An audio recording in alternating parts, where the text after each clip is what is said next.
सतबड़ी के एरिया में आए हैं जहां पे 1100 पेड़ कटे हैं, एक रिज के प्रोटेक्टेड इको जोन में कटे हैं। और ये बहुत गंभीर मुद्दा है कि कैसे इन पेड़ों को बिना परमिशन के काटा गया, किसके आदेश पे काटा गया। और अब जो और भी ज्यादा चिंता का मुद्दा सामने आ रहा है कि ऐसा लग रहा है कि अफसरों द्वारा तथ्यों को छुपाया जा रहा है। ये टिप्पणी सुप्रीम कोर्ट ने भी करी, सुप्रीम कोर्ट ने भी पूछा अफसरों से कि आप किसको छुपा रहे हो। दूसरा, हमने भी अब फैक्ट फाइंडिंग कमेटी में देखा है कि लगातार अफसर बहाने बना रहे हैं, कागज नहीं दे रहे हैं, मीटिंग्स में नहीं आ रहे हैं। तो ये बिल्कुल साफ है कि ऊपर से अफसरों को आदेश मिल रहा है, अफसरों को ये डायरेक्शन है कि किसी को प्रोटेक्ट किया जाए।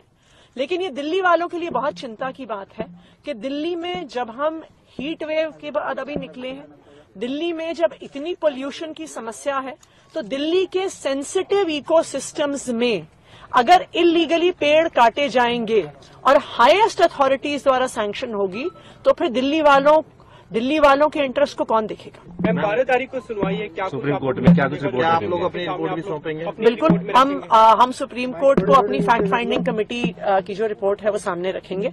और हम उम्मीद करते हैं कि जिसने भी गलत काम किया है, अगर किसी ने भी परमिशन दी है, इलीगली दी है, तो सख्त से सख्त कार्रवाई होनी चाहिए। मैम सीजीआई ये कितना अहम है इस पर सुनवाई होना जल्दी? देखिए, ये दिल्ली का जो कॉन्स्टिट्यूशन बेंच का मैटर है, ये ना सिर्फ आम आदमी पार्टी और दिल्ली सरकार के लिए अहम है, ये देश में लोकतंत्र के लिए अहम है।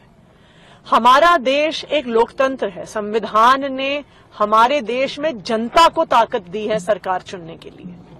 तो अगर एक चुनी हुई सरकार की ताकत छीनी जाती है, तो वो किसी एक मंत्रिमंडल या किसी विधायक की ताकत नहीं छीनी जा रही है, वो जनता की ताकत छीनी जा रही है।